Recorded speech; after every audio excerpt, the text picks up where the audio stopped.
2020년 11월 24일 오늘의 이슈를 살펴보는 이슈체크입니다.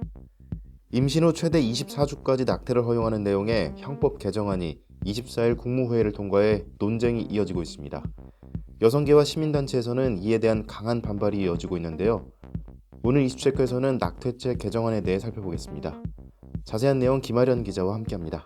네, 안녕하세요. 김아련입니다. 네, 먼저 오늘 낙태죄 개정안이 국무회의를 통과했죠. 네, 그렇습니다. 임신 14주까지는 낙태는 전면 허용하고 사유가 있는 경우 최대 24주까지 허용하는 법안이 국무회의를 통과했습니다. 이는 헌법재판소가 지난해 4월 낙태죄 조항이 헌법에 불합치한다는 결정을 내리면서 올해까지 관련법을 개정하도록 한 데 따른 것입니다. 네, 그렇다면 과거와 달리 별다른 절차를 거치지 않아도 낙태가 가능하게 된 건가요? 네, 이번 개정안에 따라 특정 사유나 별도 상담 등 절차를 거치지 않아도 임신 후 14주 이내에는 낙태가 전면 가능하게 됐습니다.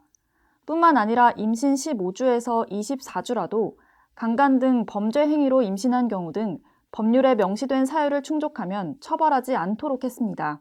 네, 또 이번 개정안에는 낙태를 허용하는 절차적 요건까지도 명시됐다고요? 네, 그렇습니다. 낙태 방법은 의사가 의학적으로 인정된 방법을 사용해야 하며 경제사회적 이유의 낙태는 상담과 24시간의 숙려 기간을 필히 거치도록 했습니다. 아울러 모자보건법 개정안에는 낙태 허용에 따른 절차적 방안들이 추가됐습니다. 네, 수술 외에도 약물을 이용한 낙태도 허용되는 건가요? 네, 그렇습니다. 앞으로 임신 중절 수술 외에 먹는 낙태약처럼 자연 유산을 유도하는 약물을 사용해 낙태하는 방법도 합법화됩니다. 현행법에는 낙태 시술 방법이 수술로만 규정돼 있는데 선택권을 더 넓힌 것인데요. 자연 유산을 유도하는 약물 중에는 미프진이 잘 알려져 있지만 현재 국내에서는 처방과 유통이 금지돼 있는 상태입니다. 네, 한편 낙태가 반복적으로 이루어지지 않을까 하는 이런 우려도 나오고 있습니다. 이를 방지하기 위한 법안 있습니까?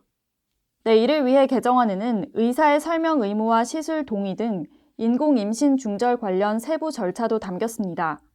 이에 따라 의사는 의학적 정보 접근성을 보장하고 반복된 낙태를 예방하기 위해 환자에게 정신적, 신체적 합병증을 비롯해 피임 방법, 계획 임신 등을 충분히 설명해야 합니다. 또 임신한 여성 본인의 결정에 따라 낙태한다는 내용도 서면으로 동의받도록 했습니다. 마지막으로 이번 개정안에 대해 여론의 반응은 어떻습니까? 네, 일부 여성단체와 시민단체에서는 여성이 공공의료 서비스 안에서 안전하게 낙태하거나 출산할 수 있는 선택권이 있어야 한다며 낙태죄 전면 폐지를 주장하고 있는데요. 또 낙태죄 폐지를 요구하는 국민동의청원도 10만 명을 돌파했습니다. 반면 생명보호단체에서는 태아의 생명보호를 주장하며 정부의 개정안에 비판의 목소리를 내고 있는데요. 일부 종교계에서도 태아는 별개의 생명체라며 반대 성명을 내며 해묵은 논쟁이 이어지고 있습니다. 네, 설명 잘 들었습니다. 낙태죄 처벌과 관련해 여성의 자기 결정권과 태아의 생명권을 두고 다시 한번 논란이 뜨거워지고 있습니다. 낙태한 여성만을 처벌하는 낙태죄가 태아의 생명을 지키는 최선책인지는 전반적인 논의가 필요할 것으로 보입니다. 이상 이슈체크였습니다.